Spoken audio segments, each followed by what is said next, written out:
What's up, guys? Thought I'd come on today and talk a little bit about herbivore stuff.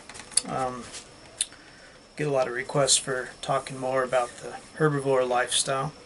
Thought I'd talk a little bit about what it's like being married to a Japanese woman. First of all, when I got married in America to my first Japanese wife, in America, I met her in college in '98, and it was a really kind of fast thing. Most of my relationships have been. So I met her, and within 3 months of meeting her, we were already married, and she was pregnant in the first month we met. So she was pregnant with my son, who's 16 now, and we met, I think she was there already for like 2 months, maybe somewhere like that, in her first semester. And she had came in the fall semester, and I had met her around the time of like Halloween, a little bit before Halloween, maybe 2 or 3 weeks before. And when I met her, she was kind of like an average,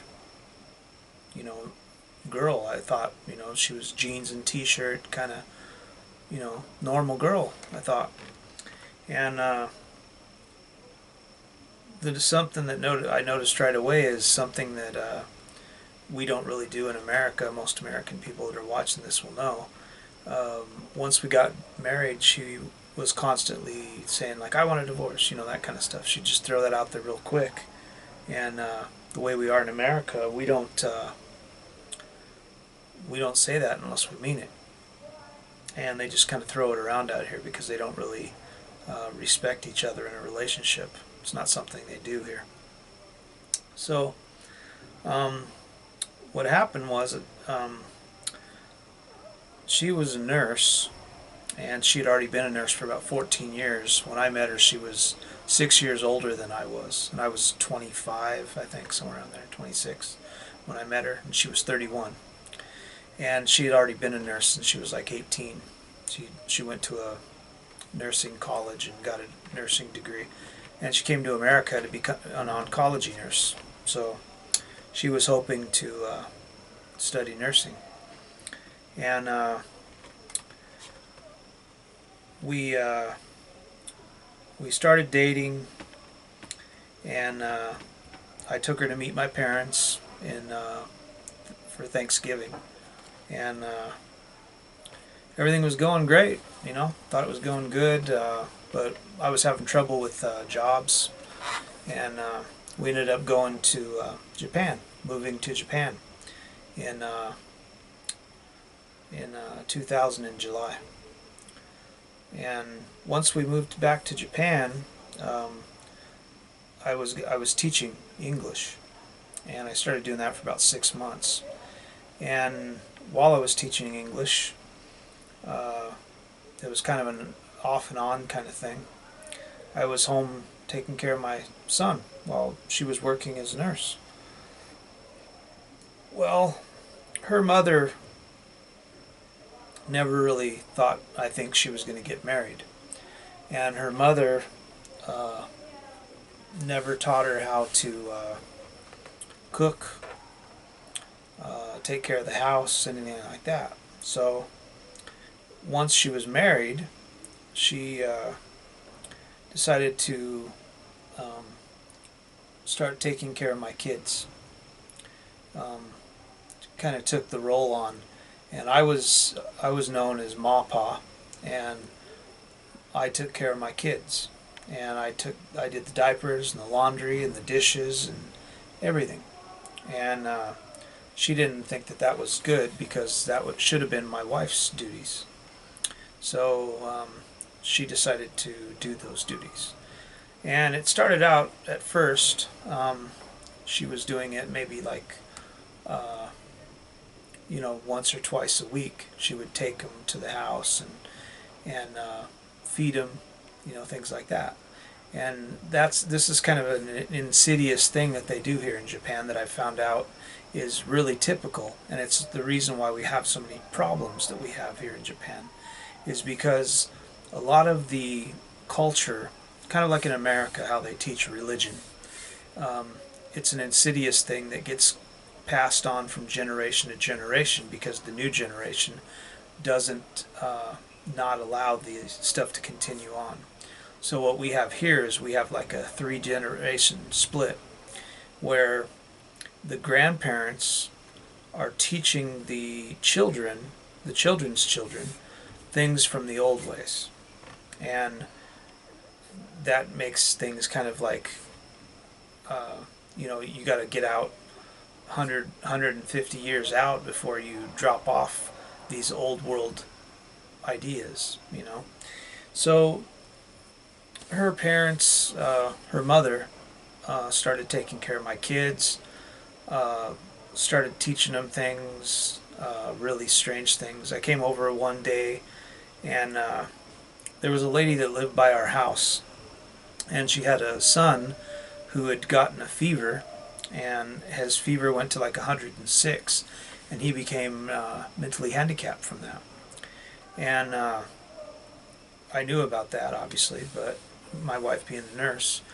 But I came over to the grandmother's house, and she was doing things like they didn't have medicine, And she was, my son had a fever, and she had him wrapped up in a blanket, and the house was already like 75, 80 degrees inside the house with no air conditioning on, and she's got him wrapped up in a blanket. She's trying to break his fever, and his fever was like 104, and she's wrapping him up in a blanket, and he's crying and carrying on, and I had to like take him out of there. I just like took him out because they're just stupid.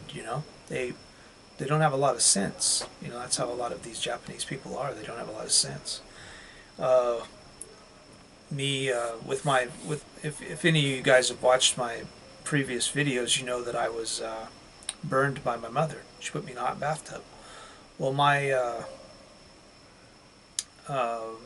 father-in-law was giving my son a bath, and he had ran the bath water, and he didn't even check the bath water to see if it was hot. And he went to put my son in the bath water, and it was really hot. My son started crying, and I actually had to go in and grab him. And because of my childhood, I was like yelling at him. I was like, "What the fuck is wrong with you?" And I like took him and just walked home with him naked. Took him all the way back to the house. I was like, "This is fucking bullshit, man. Your parents are fucking crazy." And this is the kind of things you have to put up with in Japan. If you have grandparents taking care of your kids, which is what is a typical thing that happens here in Japan, especially with a lot of people not being able to afford daycare, because daycare in Japan is quite expensive per hour. So they will actually leave them with grandparents, and by doing that, like her mother at the time was like 76 or something like that, and the problem with that is, in America, if you think about it, the people that are in their 70s remember when there was segregation, and they lived through like the Holocaust and things like that, and they remember that stuff.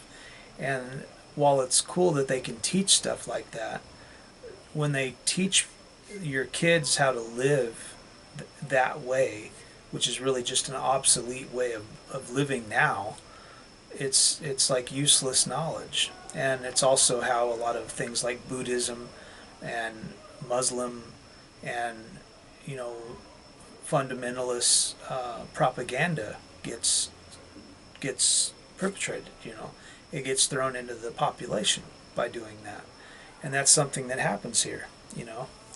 And what happened was, in the course of the first year, basically, I was able to spend with my son, but it slowly towards the end of that first year, after we moved in July, and by February or March of the next year, um, she was already like taking my son like 5 or 6 days a week, and I was hardly seeing him. And I started working doing car exporting to Australia and New Zealand and England and America and Mexico. And when I was doing that, I would be at auctions till really late at night, and I would come home, and there was days where I wouldn't even see my kids. And my wife was a nurse, and sometimes she would work 2 days in a row. She wouldn't see them either. So they'd end up staying at the grandparents' house. They would end up doing the laundry for the kids, you know, stuff like this. And eventually it got to the point where I hardly ever seen my kids at all, you know. And then what happened was we had another son in 2001, and it was like maybe 3 months after she had the baby. Not even that, I don't even think. I think she wasn't very old. It was like 3 months. And my son, instead of staying home with me, she decided to take her to a daycare. So she took my son to a daycare, and she went back to work. And I was exporting cars, working on the internet and stuff like this, and I didn't really have to worry about it. And I was home, so there's no reason why I couldn't take care of my little son. But she decided to do that. So, and then as he got older, she had her mother taking care of him, you know, and my other son.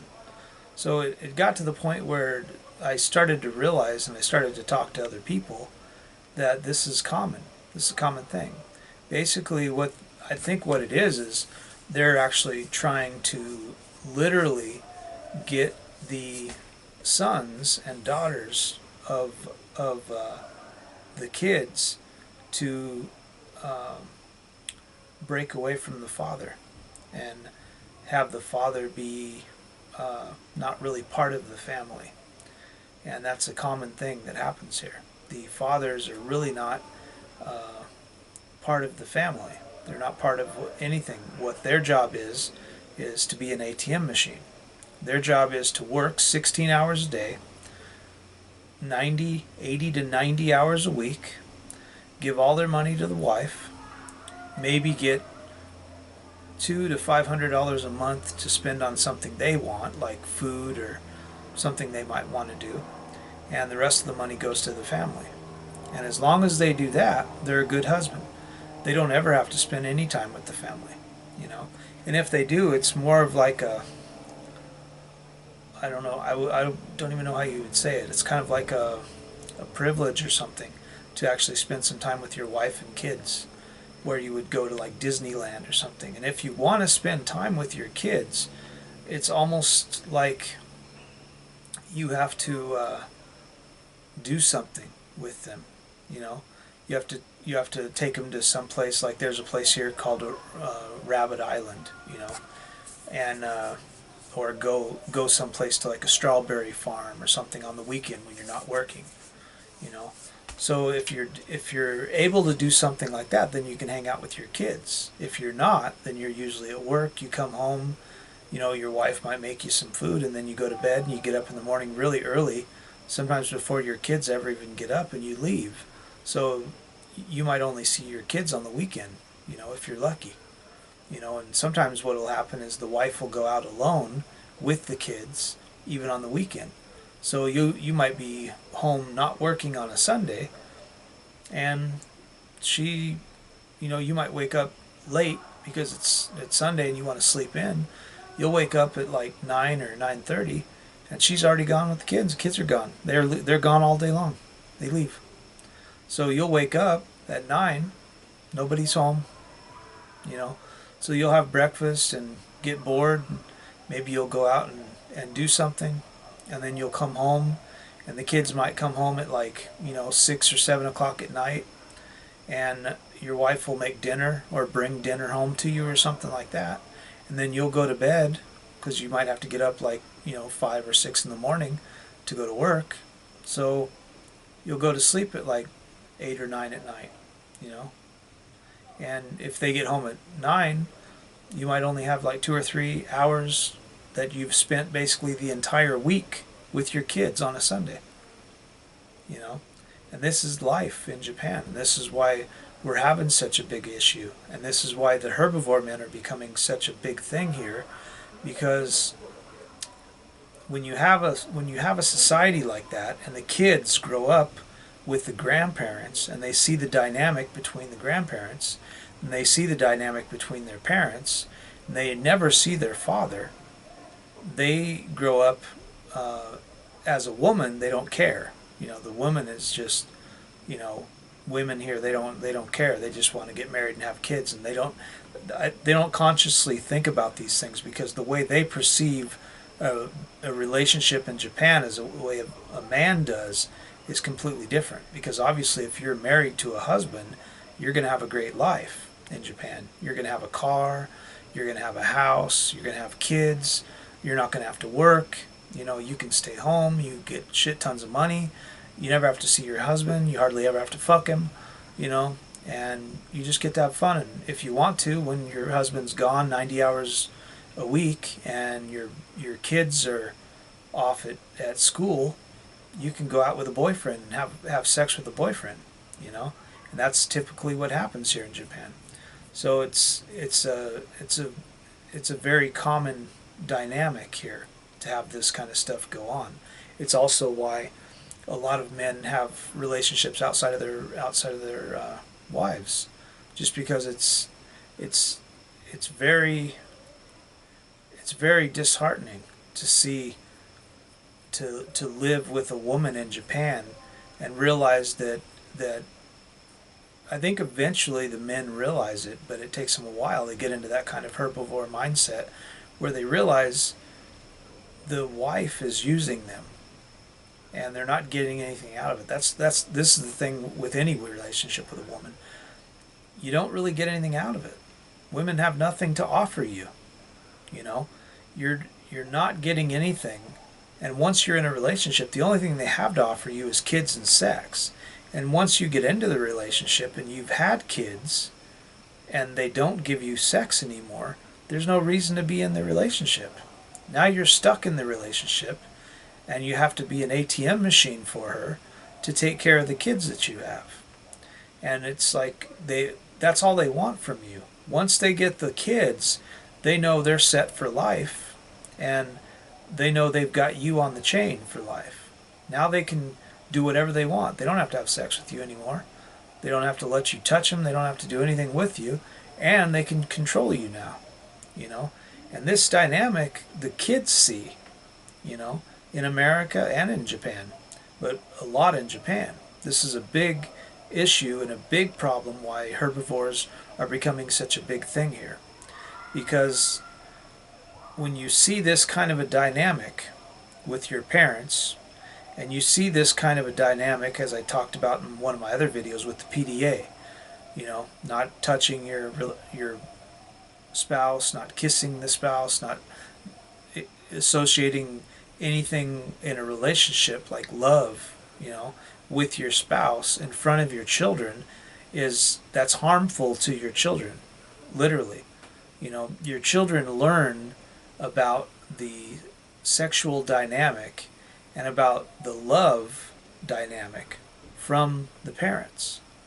That's how kids learn what it means to be in love.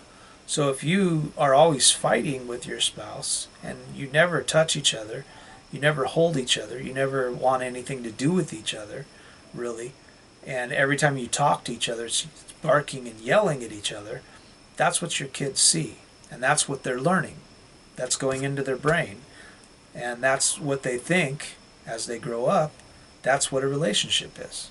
That's what they feel, which is why more and more kids are having these odd expectations, because they know how they grew up, but they see how their parents were, but they watch these movies, like love movies, love stories and shit, and they think that that's true love, but that doesn't exist. And what they seen with their parents, that's real.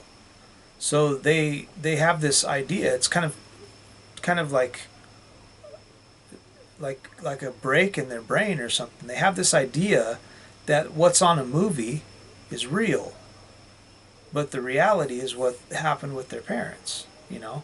And when they get into a relationship, they're used to the dynamic that their parents had, but they have this idea that maybe it will be like it was in the movie, you know. So they're all fucked up in their head, you know.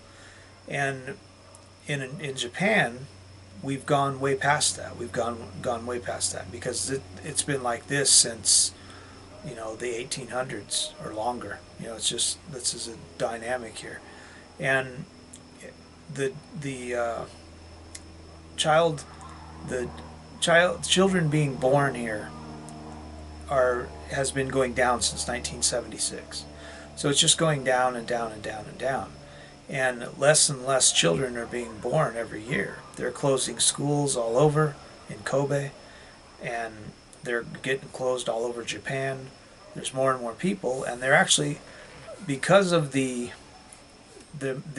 it's kind of stupid because they're being so strict about allowing people to come into the country, and because of that, they're choking themselves out. You know, it's a really sad thing, you know, to see. But that's a little bit more about Herbivore Man. If you guys got anything you want to see me do or talk about on the Herbivore side of things, go ahead and let me know in the description below. And if you like this video, share, like, and subscribe, and comment below. And thanks for watching.